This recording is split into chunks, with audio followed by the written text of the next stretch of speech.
இது உங்களுக்கும் இவருக்கும் எந்த பங்கும் இல்ல. இத்தனை நாளா ஊர் ஜனத்தை பூரா தப்பு தப்பா சொல்லி கொடுத்து இந்த சொத்துல உங்களுக்கு பங்கு இருக்குன்னு சொல்லி ஒரு பாத்ரூம் கூட கட்ட விடாம கஷ்டப்படுத்தினீங்கல்ல. இனி நாங்க இந்த வீட்டை பெருசா கட்ட போறோம். அப்ப உங்களால ஒண்ணும் பண்ண முடியாது. ஹாய் ஃப்ரெண்ட்ஸ், ஐஎன்ஆர் சீரியலோட ப்ரெடிக்ஷன்ஸ் பார்க்கலாம். நிலாவை வானதியோட அண்ணன் கிண்டல் பண்ணான்னு நடக்கிற பிரச்சனையில கார்த்திகா ரொம்ப தெளிவா ஒரு விஷயத்த சொல்றாங்க. இந்த சொத்து மேல எங்க அப்பாவுக்கும் எங்க அம்மாவுக்கும் எங்க மாமாவுக்கும் ஒரு கண்ணு. அதனாலதான் இந்த மாமாவை இங்க இருந்து துரத்தணும்னு நினைக்கிறாங்க. எங்க தாத்தா இந்த சொத்தை இந்த மாமாக்கு எழுதி வச்சாரு, அதுக்காகத்தான் இதை எடுத்துக்கலான்னு இப்படி பண்றாங்கன்னு சொல்லும் போது இந்த பிரச்சனை எல்லாம் முடிஞ்சு கொஞ்ச நாள்ல நிலாவுக்கு ஒரு யோசனை வருது. அப்படின்னா இந்த சொத்து நடேசன் மாமா பேர்ல தான் இருக்கு, பத்திரம் எங்க இருக்குன்னு தெரியலையே அப்படின்னு யோசிக்கிற நிலா நடேசன் கிட்ட போய் உங்ககிட்ட ஒரு விஷயம் கேட்கணும், இந்த வீட்டு பத்திரம் உங்ககிட்ட இருக்கா அப்படின்னு கேக்கும்போது, அதெல்லாம் இல்லம்மா, அது எங்க கிடக்குன்னு தெரியல. எங்க அப்பா சொத்தை பிரிக்கும் போது இதை எனக்குன்னு சொன்னாரு, உயில் எழுதி வச்சாருன்னு சொன்னாரு, பத்திரம் எழுதி கொடுத்தாரான்னு தெரியாது, என்கிட்ட இல்லையம்மா அப்படின்னு நடேசன் சொல்றாரு. நிலா கார்த்திகாக்கு போன் பண்ணி பேசுறாங்க. கார்த்திகா, எனக்கு ஒரு உதவி பண்ண முடியுமா?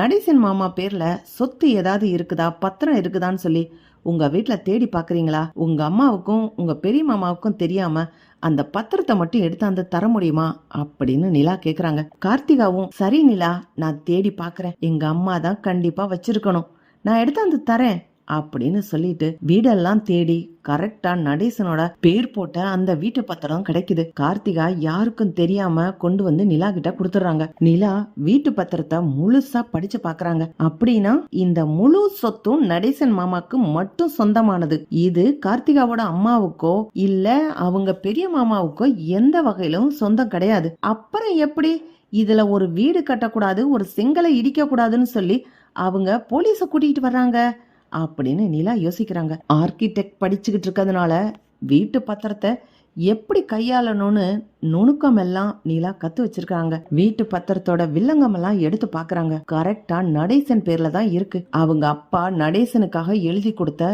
பூர்வீக சொத்து இது, அதனால இத யாருமே பங்கு கேட்டு வர முடியாது அப்படின்னு எழுதி இருக்கு. நிலா சோழன் கிட்ட சொல்றாங்க, சோழன் இங்க ஒரு பெரிய பந்தல் போடுங்க சோழன், எல்லாருக்கும் இந்த ஊர் மக்கள் எல்லாருக்கும் நம்ம வீட்டுல விருந்து போடுறோம் அப்படின்னு நிலா சொல்றாங்க. எதுக்குங்க, ஏன் அப்படி செய்யணும்? ஏன்னா இந்த வீடு உங்க அப்பா பேர்ல இருக்கு. உங்க அப்பா பேர் தானே நடேசன், நடேசன் பேர்ல தான் இந்த சொத்து முழுக்க இருக்கு. அவரோட அப்பா இவருக்காக எழுதி வச்ச சொத்து. இதுல உங்க அத்தையோ உங்க பெரிய மாமாவோ எந்த வகையிலயும் உரிமை கோர முடியாது, உரிமை கேட்க முடியாது. நாம பந்தல போடுவோம், கண்டிப்பா உங்க அத்தையும் பெரிய மாமாவும் வந்து சண்டை போடுவாங்க.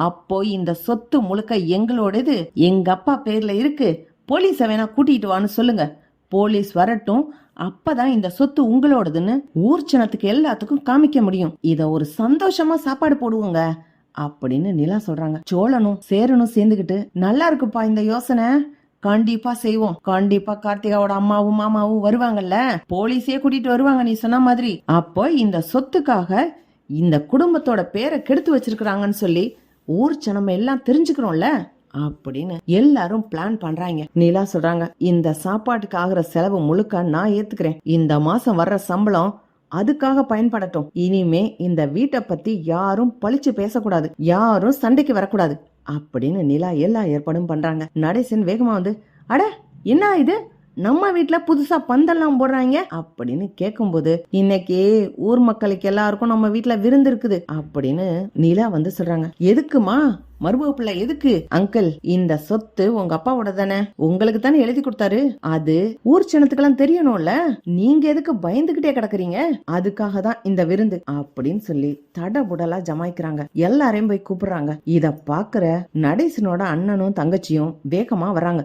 ஏய், யார கேட்டு பந்தல் போட்டீங்க, யார கேட்டு ஊரை கூட்டுறீங்க அப்படின்னு கேக்கும்போது நிலா முன்னாடி வந்து நின்னு, இது என் மாமனார் நடேசனோட சொத்து, அதுவும் அவங்க அப்பா பிரிச்சு எழுதி கொடுத்தது, இது உங்களுக்கும் இவருக்கும் எந்த பங்கும் இல்ல. இத்தனை நாளா ஊர் ஜனத்தை பூரா தப்பு தப்பா சொல்லி கொடுத்து இந்த சொத்துல உங்களுக்கு பங்கு இருக்குன்னு சொல்லி ஒரு பாத்ரூம் கூட கட்ட விடாம கஷ்டப்படுத்தினீங்கல்ல.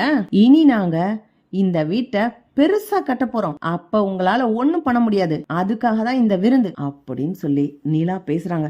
ஏய், என்ன பேசுற, அதெல்லாம் ஒண்ணும் கிடையாது, யாரும் யாருக்கும் சொத்து எழுதி வைக்கல அப்படின்னு கார்த்திகாவோட அம்மா கத்தும்போது, இங்க பாருங்க, இவர் பேர்ல இவங்க அப்பா எழுதி கொடுத்த சொத்தோட பத்திரம் இது எப்படி எனக்கு கிடைச்சிச்சுன்னு நினைக்கிறீங்களா? உங்க வீட்டுக்குள்ள நீங்க ஒளிச்சு வச்சிருந்ததுதான் கார்த்திகா எடுத்தாந்து கொடுத்துச்சு. இத வச்சுக்கிட்டு நீங்க இவரை ஏமாத்திக்கிட்டு இருக்கீங்க. பாவம் இந்த 4 பசங்களையும் மிரட்டி உருட்டி கஷ்டப்படுத்திக்கிட்டு இருக்கீங்க. உங்களுக்கெல்லாம் மனசாட்சியே இல்லையா? நீங்களும் ஒரு புள்ள வச்சிருக்கீங்கல்ல, அது வாழ்க்கை நல்லா இருக்கணும்ல.